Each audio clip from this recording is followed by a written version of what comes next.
Olá, seja bem-vindo ao devocional de hoje. Eu sou a Gabi e esta semana estamos explorando lições bíblicas de liderança para pessoas comuns. Nem todos serão um apóstolo como Pedro ou um fundador de igrejas como Paulo, mas todos nós temos a capacidade de sermos líderes no meio em que estamos inseridos, representando o caminho contracultural de Jesus para um mundo que desesperadamente precisa dele. As Escrituras estão cheias de exemplos disso. O tema de hoje é onde você pode se manifestar.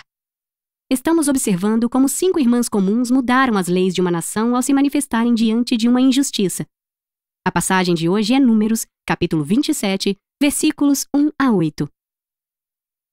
Aproximaram-se as filhas de Zelofeade, filho de Éfer, neto de Gileade, bisneto de Maquir, trineto de Manassés. Pertencia aos clãs de Manassés, filho de José. Os nomes das suas filhas eram Maalá, Noa, Ogla, Milca e Tirza. Elas se prostraram à entrada da tenda do encontro diante de Moisés, do sacerdote Eleazar, dos líderes de toda a comunidade, e disseram: Nosso pai morreu no deserto. Ele não estava entre os seguidores de Corá, que se ajuntaram contra o Senhor, mas morreu por causa do seu próprio pecado e não deixou filhos. Por que o nome de nosso pai deveria desaparecer de seu clã por não ter tido um filho? Dê-nos propriedade entre os parentes de nosso pai. Moisés levou o caso perante o Senhor, e o Senhor lhe disse: As filhas de Zelofeade têm razão. Você lhes dará a propriedade como herança entre os parentes do pai delas, e lhes passará a herança do pai. Diga aos israelitas: se um homem morrer e não deixar filho, transfiram a sua herança para sua filha.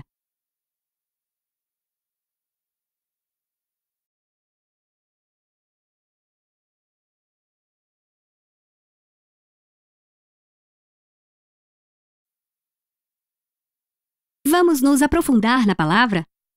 Disse que a única coisa necessária para o triunfo do mal é que as pessoas de bem não façam nada. Na cultura incerta de hoje, essas palavras são tão desafiadoras quanto nunca. Como seguidores de um Deus amoroso e justo, é nosso dever cristão resistir ativamente às injustiças onde quer que as vejamos. A passagem de hoje nos lembra do impacto profundo que podemos ter ao ousar nos manifestar. As 5 filhas de Zelofeade, com seus corações pesados de luto, enfrentaram um mundo em que parecia tê-las esquecido. A lei israelita decretava que a terra de um homem seria herdada por seus filhos. O problema era, Zelofeade havia morrido e não tinha deixado filhos, apenas 5 filhas determinadas. Consequentemente, o nome de Zelofeade, seu legado, sua terra conquistada com esforço, tudo estava prestes a se perder. No entanto, suas filhas corajosas não se deixaram abater por uma formalidade. Confiando na perfeita justiça de Deus, elas se aproximaram respeitosamente de Moisés e ousadamente desafiaram o status quo. Por que o nome de nosso pai deve desaparecer de seu clã por não ter tido um filho? Dê-nos propriedade entre os parentes de nosso pai. O pedido delas foi poderoso e eficaz. Moisés buscou a orientação de Deus e a resposta de Deus foi decisiva. As filhas de Zelofeade têm razão. Em uma mudança sísmica, toda a tradição foi derrubada e a sociedade israelita foi transformada para sempre. Nas gerações seguintes, inúmeras filhas receberam sua justa herança, tudo porque 5 mulheres escolheram se manifestar. A verdadeira liderança não é sobre poder, posição, carisma ou eloquência. Trata-se de pessoas comuns que se importam o suficiente para desafiar o status quo. Falar contra a justiça é uma qualidade de liderança que todos podemos exercer. Reserve um momento para considerar os diferentes ambientes em que você atua. Sua família, sua escola, seu trabalho, seus círculos sociais. O que você vê que não está certo ou justo? Como você pode ser uma voz para a verdade e a justiça de Deus nesses ambientes hoje? Manifestar-se contra a injustiça raramente é confortável ou isento de riscos. No entanto, pode ter um impacto colossal. Portanto, seja como as filhas de Zelofeade hoje. Com coração e respeito, diga o que precisa ser dito. Suas ações corajosas podem mudar o futuro para gerações.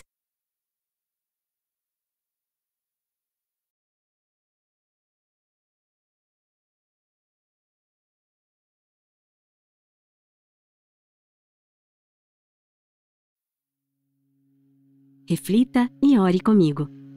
Peça a Deus que lhe dê a coragem de se manifestar diante das injustiças que você vê ao seu redor, lembrando que Ele é um Deus de justiça e que sua vontade é perfeita. Que você possa ser um defensor da verdade, mesmo quando isso exigir ousadia.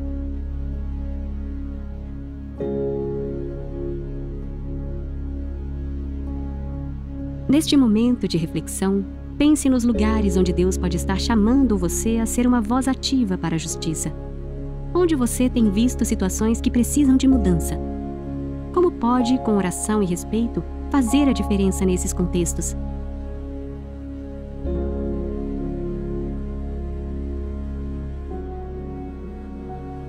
Você conhece alguém que está enfrentando uma situação injusta ou que precisa de apoio? Pense em como você pode ser um encorajador para essa pessoa, mostrando a ela que se manifestar pela verdade pode transformar realidades.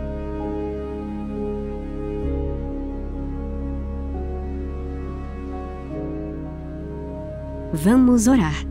Senhor, obrigada pelo exemplo das filhas de Zelofeade, que nos mostram que a justiça pode ser buscada por aqueles que têm coragem de falar. Dá-me a mesma ousadia para me manifestar onde for necessário, sempre com respeito e amor, confiando na Tua orientação. Ajuda-me a ser um instrumento da Tua paz e a levar esperança e luz onde houver escuridão. Em nome de Jesus, amém.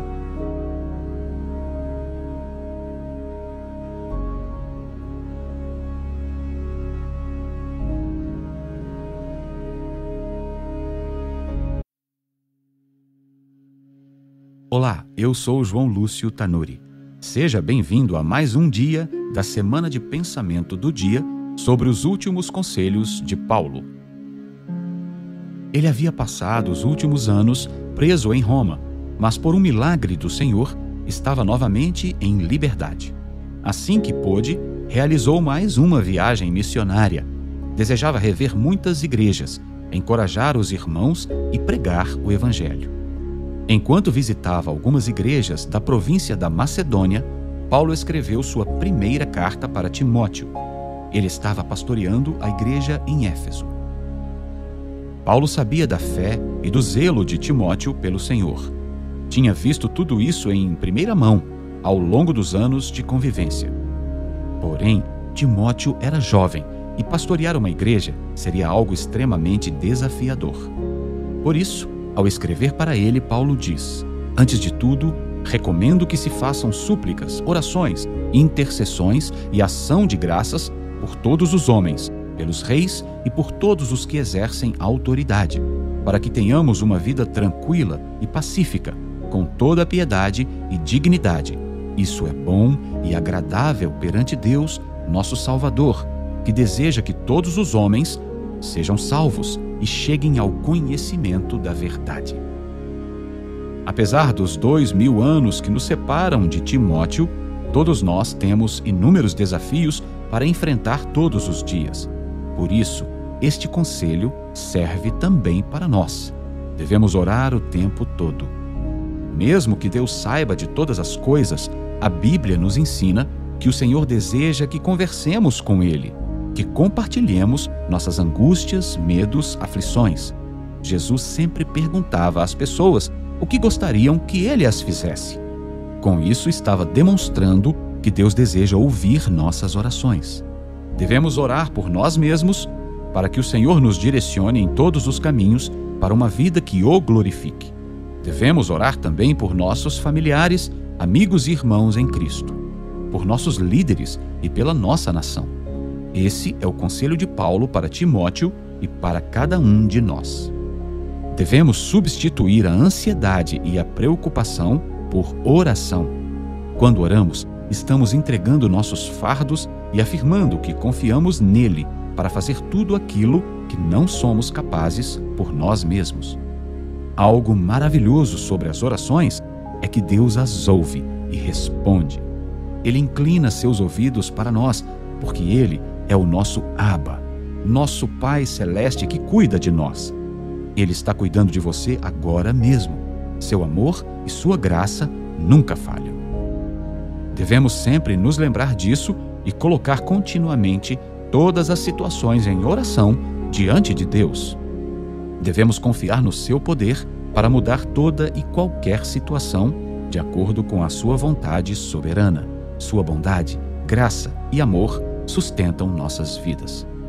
Como Paulo também diz em 1 Tessalonicenses 5, 17 e 18, orai sem cessar, e em tudo dai graças, porque esta é a vontade de Deus em Cristo Jesus para convosco.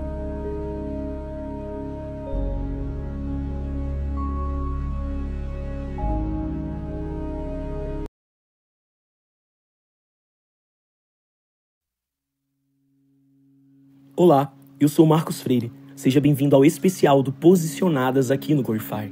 Hoje estamos começando o Evangelho de Lucas. Gostaria de te encorajar a ler este maravilhoso Evangelho e permitir que o Senhor fale ao seu coração através dos relatos ali encontrados.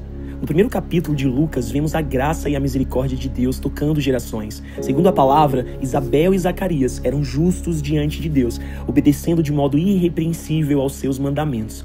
E Deus os escolheu para serem pais de João Batista, aquele que iria preparar o caminho para o Senhor Jesus.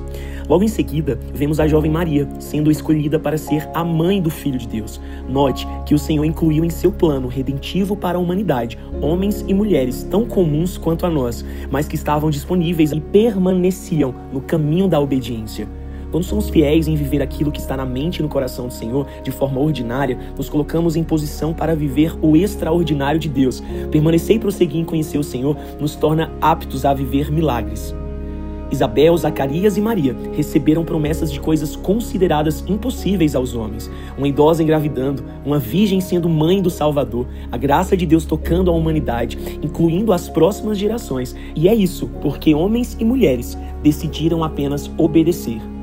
Desde a promessa do nascimento de Jesus, o Senhor nos revela o seu caráter misericordioso, nos permitindo fazer parte da história que Ele está escrevendo na terra. Hoje você também pode fazer parte daquilo que o Senhor está fazendo. Basta uma decisão de permanecer continuamente em obediência à sua palavra. Você não precisa de grandes performances e realizações. Basta um coração sensível para ouvir a voz e obedecer à voz de Deus.